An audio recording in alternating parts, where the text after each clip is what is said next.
안녕하세요. 찐이쌤입니다.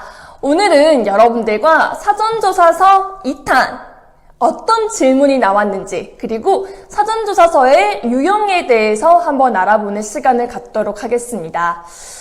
정말 사전조사서는요, 가볍게 봐서는 절대 안 됩니다. 이제 사전조사서를 기반으로 실제 개인 면접 때, 개별 면접 때 질의응답, 질문을 하기도 하는데요. 이때 정말 장난을 쳐서는 안 되고요. 구체적으로 그리고 진솔하게 성심성의껏 작성을 해주시면 되겠습니다. 앞선 영상에서도 말씀을 드렸듯이 큰 글씨에 천천히 또박또박 작성을 해주시면 된다라고 이제 말씀을 드렸는데요. 이제 크게 우리 사전조사서에는 여러 가지 유형 질문이 나옵니다. 하지만 이제 제가 저번에 지도했던 한 친구의 사례를 말씀을 드릴게요. 실제로 저희는 실제 경찰 면접을 이제 개강을 하고 첫날 사전조사서를 작성하신 청은 이제 미리 작성을 해서 복귀해 주시기 바랍니다 라고 이제 말씀을 드렸어요. 그리고 이제 그걸 복귀한 걸 받았는데 질문이 살면서 가장 힘들었을 때 그리고 그걸 극복했던 방안에 대해서 말씀해 주시기 바랍니다 라는 질문이었습니다. 딱 들었을 때 어떠세요? 많이 들어볼 법한 그런 질문들입니다. 난이도가 그렇게 어렵진 않았어요. 근데 그 친구는 어떻게 작성을 했냐면, 네, 저는 여자친구와 게임을 할 때 가장 힘들었습니다.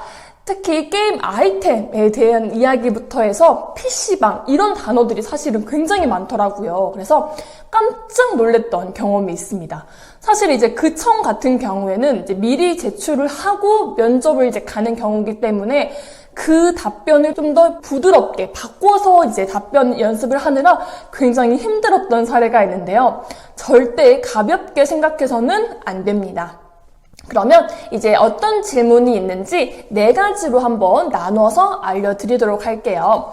첫 번째는요, 응시자의 특성이나 과거 행동을 물어보는 질문입니다. 특히 이제 경험형 질문이라고도 하고 인성형 질문이라고도 하죠. 아까 앞선 말씀드렸던 것처럼 살아가면서 가장 힘들었던 경험, 그걸 극복했던 과정에 대해서 말씀해 주세요 라는 질문도 이런 질문의 유형일 것 같고요. 그리고 두 번째, 조직 생활이나 학창 시절에 협동심을 발휘했던 경험이 있으면 말씀해 주시기 바랍니다 라는 질문도 있죠. 그리고 이제 세 번째는 본인이 습득한 지식이나 기술을 활용한 경험이 있다면 구체적으로 말씀해 주시기 바랍니다. 그런 질문이 있었고요. 그리고 네 번째 질문은 자신의 삶에 영향을 미친 가장 중요한 사건이나 경험을 설명하고 그것이 자신의 가치관 혹은 인생관에 어떠한 영향을 주었는지 기술하시오라는 질문도 나왔습니다. 이렇게 본인의 과거 경험을 물어보는 질문들이 있는데요. 여러분들이 이제 제일 중요한 부분이 뭐냐면 내가 하고 싶은 말이 아니라 듣고 싶어하는 말을 작성해 주시는 게 자기계술서입니다. 단지 그 경험이 있냐 없냐라고만 작성을 하시는 게 아니라 그 경험을 통해서 내가 어떤 결과가 있었고 그리고 뭘 느꼈으며 그리고 우리 경찰 조직에 어떻게 기여하겠다라는 부분이 꼭 나와 주셔야 돼요. 단지 사전조사서에서는요, 그때 그 구체적인 경험만 이렇게 기술을 하시는 분들이 있는데요. 경험을 쓰라는 건 아닙니다. 그렇기 때문에 항상 질문의 의도를 명확하게 파악하는 게 제일 중요하고요. 그리고 이제 두 번째 질문은 경찰과 관련된 사안을 물어보는 질문들이 있습니다. 첫 번째 한번 알아볼게요. 일반 공무원에 비해 국민들이 경찰 공무원에게 더 신뢰를 요구하고 있다. 유독 청렴성이 강조되는데 왜 그러는지에 대해서 기술하시기 바랍니다. 그리고 2번, 민주의식보 지위와 인권의식이 높아지는 가운데 경찰은 인권보호를 위해서 어떠한 노력을 해야 하는지 기술하시기 바랍니다. 그렇죠? 그리고 세 번째, 경찰 이미지에 대해서 부정적인 이유는 무엇이며 긍정적인 이유는 무엇인가? 라고 물어보는 질문들도 굉장히 많이 나왔습니다. 실제로 우리가 또 경찰 면접을 준비할 때 있어서 집단 토론, 그리고 이제 요즘은 또 토론으로 하는 청도 있고 발표식으로 이제 진행을 하는 경우도 있는데, 시사 이슈뿐만 아니라 경찰 이슈 꼭 숙지를 하셔야 되기 때문에 미리미리 준비를 하시면 좋겠죠. 그리고 이제 세 번째는요, 바로 상황 제시형입니다. 이제 이런 상황이 주어졌다. 이럴 때 너는 어떻게 하시겠습니까? 라고 이제 물어보는 질문인데요. 첫 번째 유형에 있어서는 상사가 부당한 지시를 내렸을 때 어떻게 하시겠습니까? 라는 질문이 있고요.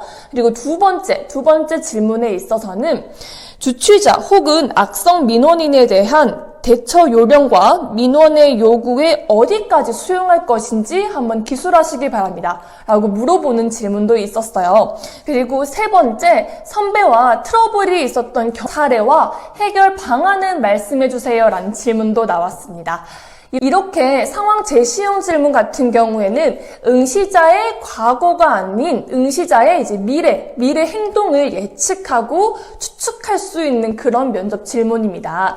그렇기 때문에 내가 미래에는 이렇게 행동을 하겠다라는 부분을 대충 어림짐작해서 알 수 있는데, 여기서 제일 중요한 건 나는 아직 경찰 공무원이 아닌 수험생입니다. 수험생의 입장으로서 이제 작성을 해주시면 되는데, 이제 전문적인 매뉴얼도 이제 경찰학교에 입교해서 이제 차차 알아가게 되실 겁니다. 하지만 수험생의 입장으로서 여러분이 아는 데까지 조금 더 진정성 있게 담아두시면 어떨까 싶습니다. 그리고 이제 네 번째는요, 우리 경찰에서 제일 중요한 거죠. 바로 희생, 그리고 봉사, 그리고 친절에 관한 질문들이 또 많이 나오기도 합니다. 어떤 질문이 있는지 한번 봐볼게요. 첫 번째, 살아가면서 가장 기억에 남았던 봉사활동과 느낀 점을 말씀해 주시기 바랍니다. 네, 그리고 두 번째는요, 그리고 나의 모범적 행위로 다른 사람들에게 긍정적인 영향을 준 경험이 있으신가요? 라고 물어볼 수도 있고요. 그리고 세 번째, 누군가가 부탁하지 않았는데 스스로 일을 도와준 경험이 있으신가요? 라고 이렇게 물어볼 수 있습니다. 대개 이제 크게 4가지 유형으로 나온다라고 말씀을 드렸죠. 첫째, 응시자의 특성과 과거 경험을 물어보는 질문. 두 번째는 경찰과 관련된 사안. 그리고 세 번째, 상황 제시형. 그리고 네 번째, 봉사, 희생, 그리고 친절에 관련된 질문이 나온다라고 했습니다. 이제 여기에 나온 질문들을요, 총 오늘 12가지를 알려드렸는데요. 각각 3문항씩 알려드렸어요. 오늘 이 영상을 멈춤하시고요. 꼭 한 가지 사례에 대해서 한 A4 13포인트로 3분의 2 정도 채워서 한번 작성을 하는 연습을 꼭 해보시기 바랍니다. 이때 제일 중요한 건 항상 2갈씩, 그리고 진행 상황, 그리고 결과, 느낀 점, 포부 순서대로 한번 말씀을 해주시면 면접관이 듣고 싶어하는 답변이 되지 않을까 싶습니다. 보이는 모든 것이 메시지입니다.